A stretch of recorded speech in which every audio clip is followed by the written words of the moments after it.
Christopher Thunder here from the world's dirtiest workshop. I'm here to remove my front wheel on my NC700X.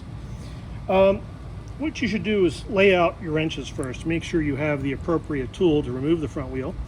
I've got 3 torque wrenches, small, medium, and large. But I'm going to be using this one.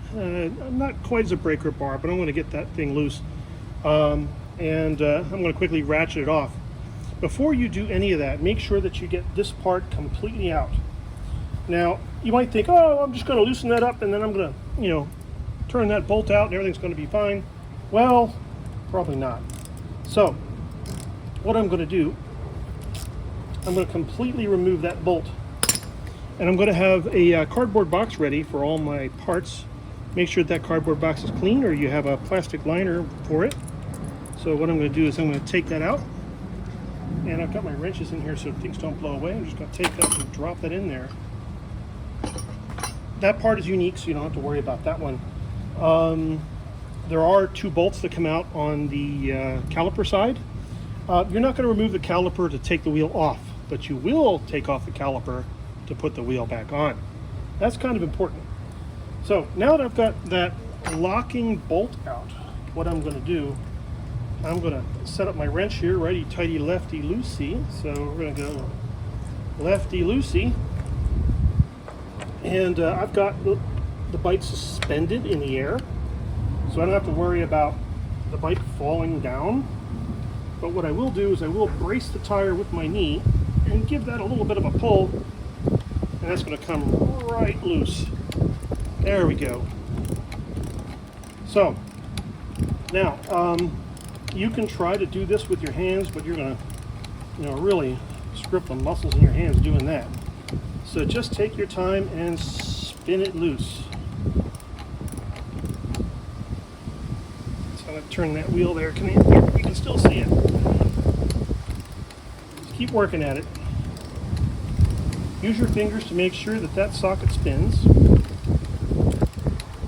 If you got a lot of grease on there, it can get a little sticky. Grease is slippery, but it is sometimes sticky.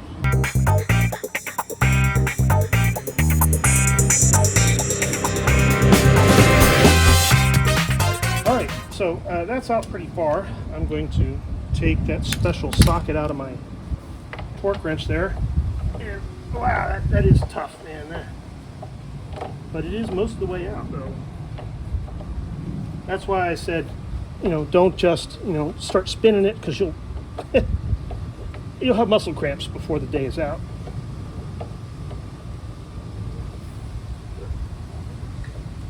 That feels like that's about come off of there. Yeah. Okay.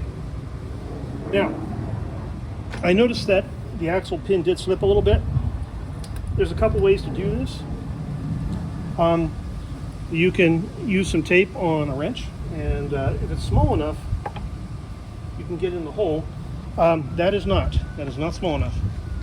So what I'm going to do, I think I'm going to use that bolt that I had, and I'm going to push the axle through.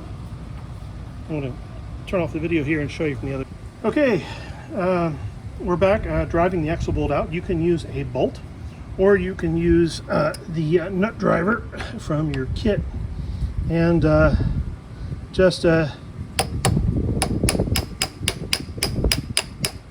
tap that through so you get your hands on it and pull that out. Okay, so we're on the other side, and you can see I've knocked that out pretty good, and I can't get my hands on that. So don't touch the tire, because you will get the tire all greasy. Okay, the wheel has fallen down. All right, so the wheel's turned this way a little bit because it's through there. You're going to find that there's a bush or a spacer on both sides. Be careful not to drop those on the ground. If you do, you're going to wipe them clean anyway. Put them in your box and make sure you wipe everything clean before you put it back on. So we're going to go back over here to this side here, and that is out. Now, I'm going to move the camera again so you can see me pull this wheel out and stick it on my foot. Okay, so I have my box with my plastic liner ready. What I'm going to do is I'm going to put the tire on my foot. So you may not see it, but it's on my foot. You can see me lifting the bike with my foot. Okay, so normally you have a pair of rubber gloves, but I'm just going to wipe my hands clean after this. Okay, that's out. Now, see that finger's all greasy there? I don't want to touch the tire with those fingers, but slowly let the tire down. Remember, your main finger's got grease on it. Slide the wheel out of the brake caliper. Now, I'm just going to leave that pinched into the fender there so I can pull out that spacer and drop it. So that's the right spacer, and that is the left spacer. They look the same. There's going to be a greasy side, and that side's going to have marks on it from the, not the bearing, but the cover. So there's actually a seal there that kind of leaves a mark on there. Always make sure that your seal side in, even if you get the spacers swapped. It shouldn't matter if they're the same on both sides on this bike. But there you go, that's the spacer, and you can even see the lines in there from the seal. So I'm going to put that on the left side of my box, and I'm going to go wipe my fingers off while the tire's trapped in here and won't roll away.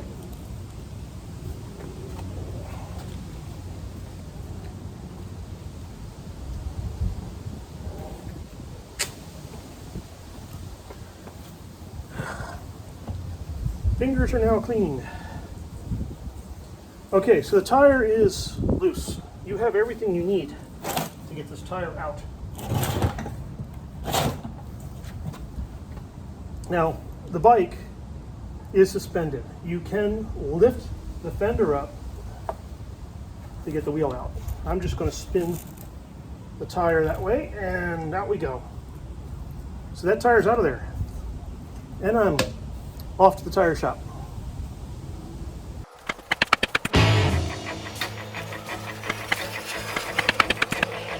It's astounding. Time is fleeting. Madness takes its toll. But listen closely. Not for very much longer. I've got to keep control.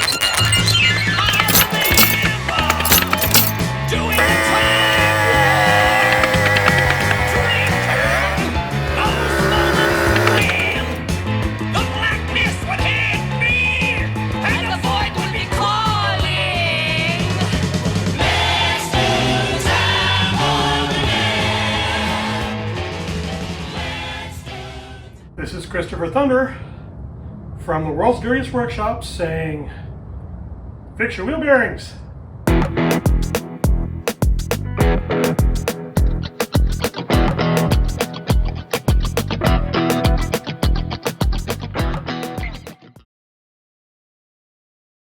It's just a jump to the left.